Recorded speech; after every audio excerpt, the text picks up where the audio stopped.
Okay, so what is a process and how can it help you? So let me give you an example here. I want you to take you back to whatever year it was that you got your driving license and when you started taking driving lessons. And I remember it very, very specifically. My driving instructor's name was Tim. And I remember getting in that car, the very first one, and it was like an old Ford Escort for those that are my age and generation. Do you remember the old Ford Escorts XR3Is? I think they were. Anyway, it's like a souped up boy racing car. And I got in a car and I remember looking at the dashboard, and I remember looking at the steering wheel, and I remember looking at the pedals and the gear stick and everything else going on. I was like, how on earth am I going to be able to drive this car? Like, how on earth is this even going to happen? And my mind raced, overthinking, not knowing where we would go, not knowing what I was going to do, how it was going to go, what the ending was going to be. And the first thing that I did when I turned the engine on was I stalled the car straight away. So like straight away, my confidence just got hit right away.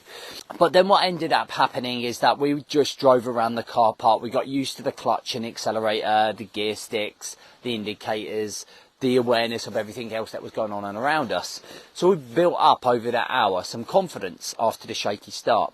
Then I saw him again the week after. Then we started doing 2 a week. Then we started doing 3 a week. And then I think maybe 9 months later, I was driving myself, right? And that is a classic example of a process. The process took us through like those early stages of understanding what each compartment or component of the car did, then practicing it more, then practicing it even more, and then going through the process of making it a non-negotiable, just like when you brush your teeth, right? So when you're a kid, it's the same. I look at my 2-year-old, I'm like, right, I have to brush her teeth, I have to get in there and force it. And then as she gets a little bit older, she's like, I want to do it. And all she ever does is suck the toothpaste off the toothbrush. And then she gets a little bit older, and then we teach her the motions of brushing her teeth, doing the back. And then before you know it, she's like doing it all herself. And it's again a process. We start from zero and we build ourselves up. It's kind of like a zero to hero mentality, right? So it's making sure that your process is something similar. And I think that when anyone starts a process, to be able to grow, you've got to be in a process. Because if you're not in a process, you're just drifting. Okay, and drifting from day to day is the thing that causes the most pain for the majority of people. It's got no routine, no structure, no systems, no management of time, energy or focus. And what ends up happening is you end up going round and round in this circle of chaos. But when we go into a process, we go into what's called a learning funnel. And that learning funnel is unpacking all of the things that we need to get rid of, all of the things that we don't want to have in our lives anymore. So old habits, bad routines, implementing systems to overcome all of those things, making more better decisions with our time and our energy, being more focused. And that gets better and better and better and better as time goes on and going through the process.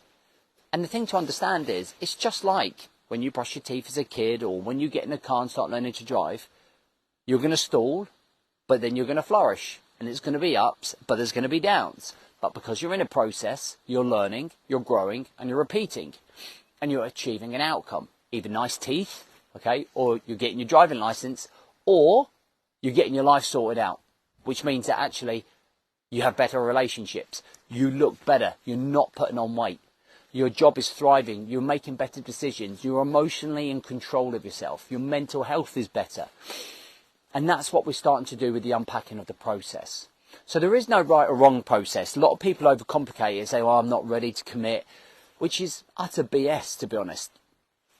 Because what I'm trying to explain to guys is that there is no right time to start committing to a process. If you're not in a great place, that's the time to commit to a process. If you don't have routines, that's the time to commit to a process. If you have no structure or systems, that's the time to commit to a process. And what guys do is manifest excuses or convince themselves why they shouldn't be doing it right now, why they've got to wait, why, Waiting is wasted time. If you're waiting till Monday, if you're waiting to the new year, if you're waiting to the end of the world, you are going to be in that cycle of chaos, right? But it's going to be unfulfilling, unmeaningful, and unpurposeful. I don't even, is that a new word? Okay, and we want to get that driving license. We want those clean teeth, and surely you want to feel like you're in more control of your life.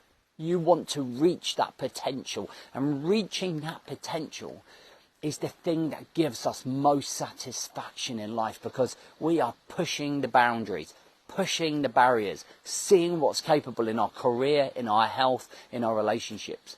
But we won't do that if we're not in a process. So if you're overthinking the process, if you're overthinking, oh my God, how am I even going to show up? Don't. You're going to learn all of that on the go. You're going to learn all of that on the process. All right, amigos? I hope you have a great weekend. I look forward to seeing you Monday, 5:30 this time. Be back on time. Press ups for me. Let me know what your number one takeaway is in the comments below about this video.